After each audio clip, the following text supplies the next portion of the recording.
Good morning.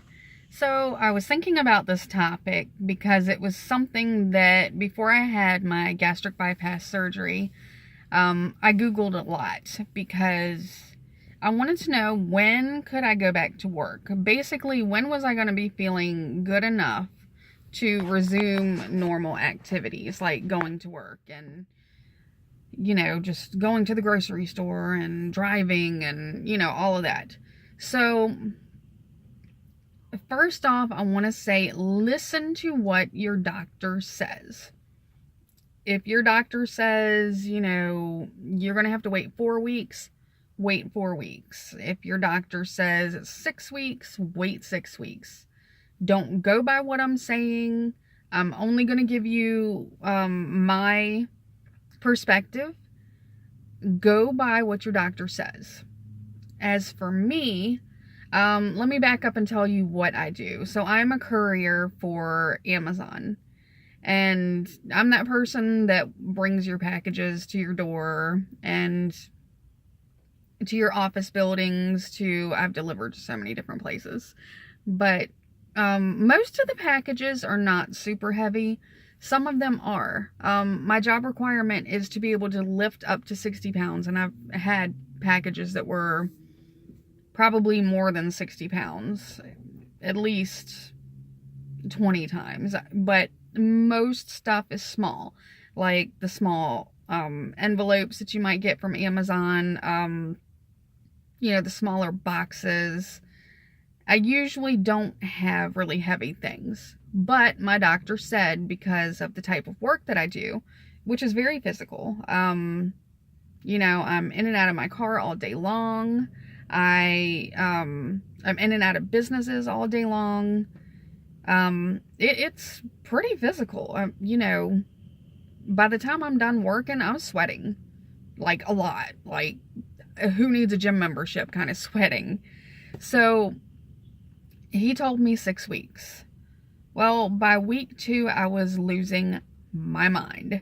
I was like, I can't be in this house any longer. So I did go in one day with my mom. She's retired. She also does Amazon. And I rode with her that day. We worked under my account. She did the driving. She did most of the delivering packages to doors. I delivered one package. But I also, it's kind of hard to explain, but we deliver with our own vehicles. So in order to be able to be timely, you have to organize your packages. And so I was in charge of organizing the packages, and she was in charge of driving and delivering.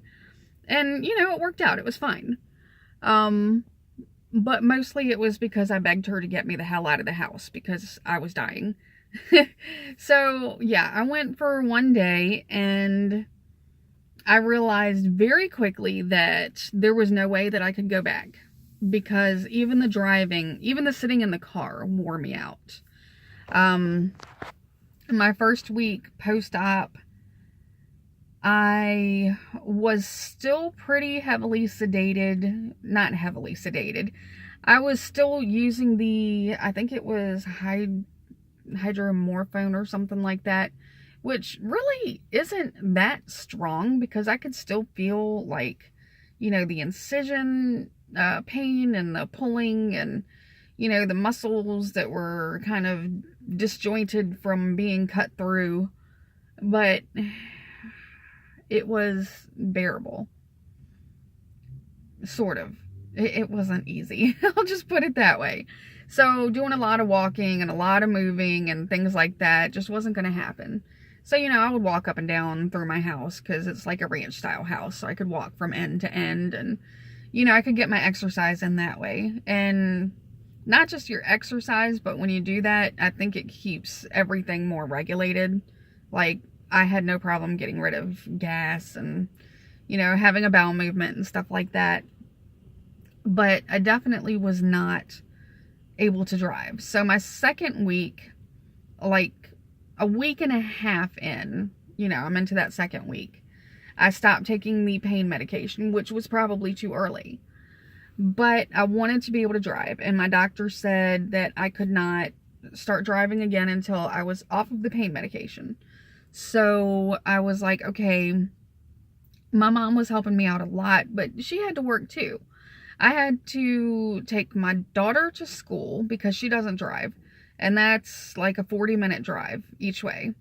And then I take my son to school in the mornings. I've mentioned before that he is on the autism spectrum, and so part of stepping him up as far as school goes is I'm not taking him back and forth anymore, which is what I had been doing since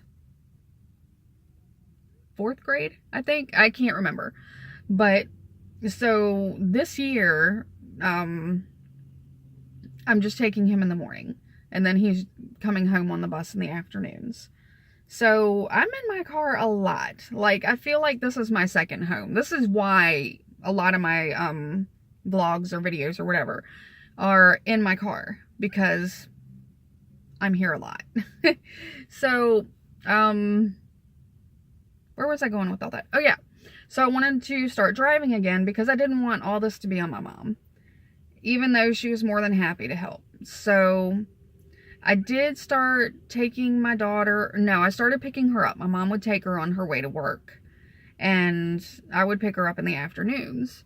And, you know, I wasn't feeling great, but I was okay to drive because I wasn't taking the pain medication. But there's no way I could have returned back to work, not with the job that I do. And a lot of people go back on their second week just probably because their sick time or vacation time or whatever. You know, that's how long they can afford to stay out of work. And, you know, if you have a job that's not physically intensive, then that's probably fine. You'll probably still be a bit foggy and tired, and God, I was so tired. But because you really don't sleep well, and let's face it, you are dehydrated and malnourished. I don't care how much of this you're getting in, you're still catching up from before when you weren't getting all that in. And it takes a while for your body to catch up. So, you know, 2 weeks in, God bless you if you went back at 2 weeks in, or if that's your plan. All I can say is, don't do that if you have a super physical job, because, you know, everyone's healing process is different, but I think all of us that have been through the surgery can relate as far as just not feeling 100% 2 weeks in. So last week was my 3rd week, and I was not feeling great at the beginning of the week. I was still having the dizziness when I stood up and still having a hard time getting the water in. But I was eating more. And let me tell you, that seems to have made... camera's wobbly. Sorry, guys. That seems to have made a huge, huge difference. I'm the type of person that will eat the same thing for days and days and days in a row. And I'm perfectly fine with that.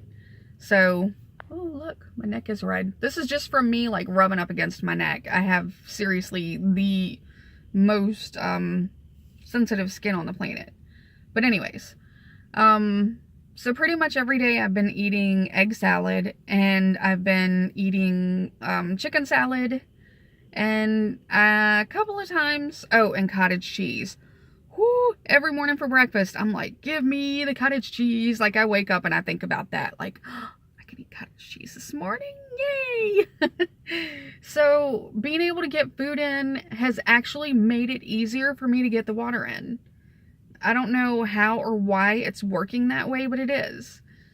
Maybe my body's just finally healing up a bit. I'm still struggling with the water. Maybe 4 out of 7 days a week am I getting enough in, and I'm being generous. Seriously.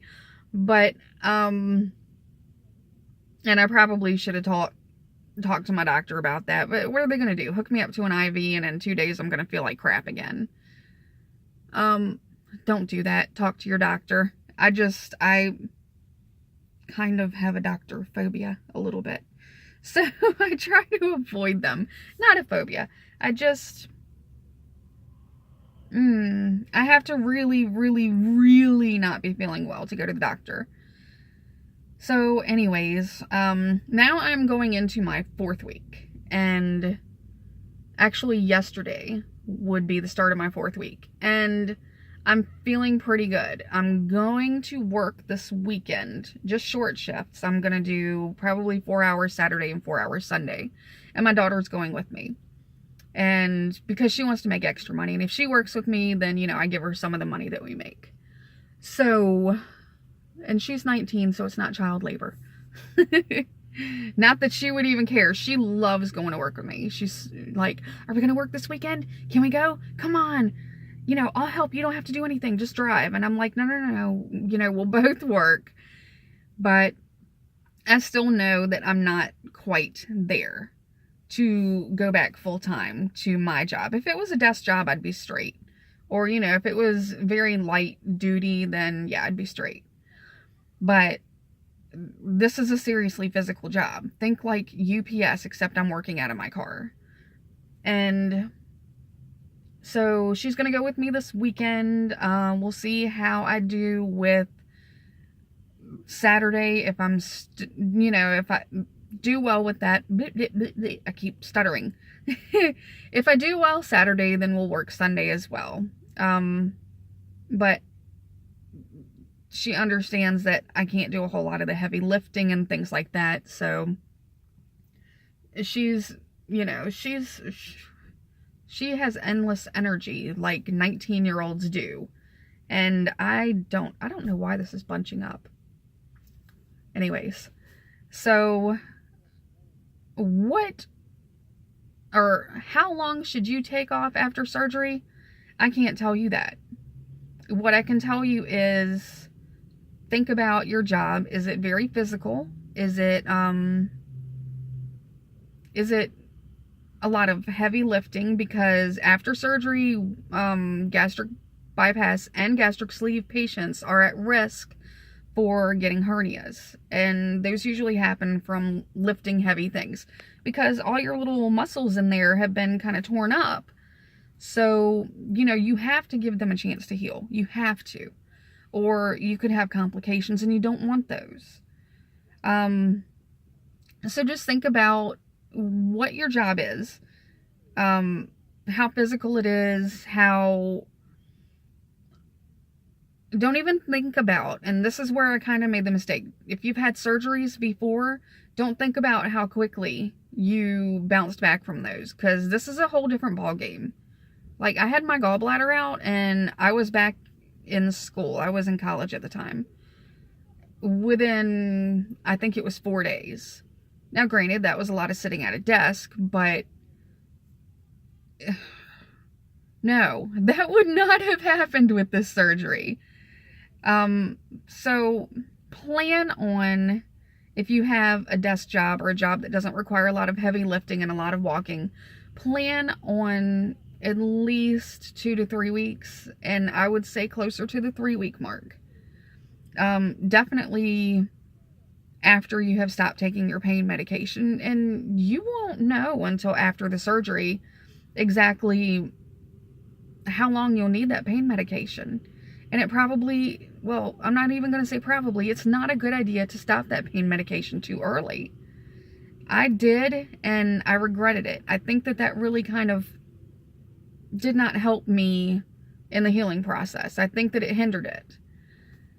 But what I would suggest is to take a really good look at your particular type of work and to really give yourself more time than you think you're going to need, because going back early is better than saying, okay, I'll go back in 2 weeks, and then in 2 weeks you feel like hell, or you have some type of complication like a stricture or something like that, and then having to tell your boss, I need more time off. Because, even though most bosses are going to be like, oh, totally understand, it's a medical issue. you want to be the professional that's saying, you know, I'm coming back early instead of I need more time off. If that makes any sense. It does in my mind, because I'm like, I don't like taking time off work. I don't know. I'm the type of person that happily works 2 jobs. So taking off a day from work is like, oh my God. But that's all that I have for you today. This video it's like a 15-minute video. Went a lot longer than I thought it was going to. I apologize for that. I tried not to be long-winded, because I know when a video gets over like 13 or 14 minutes, my mind starts to wander and I stop paying attention to what the person is saying. That's me. That's nothing on the person who recorded the video. Yeah.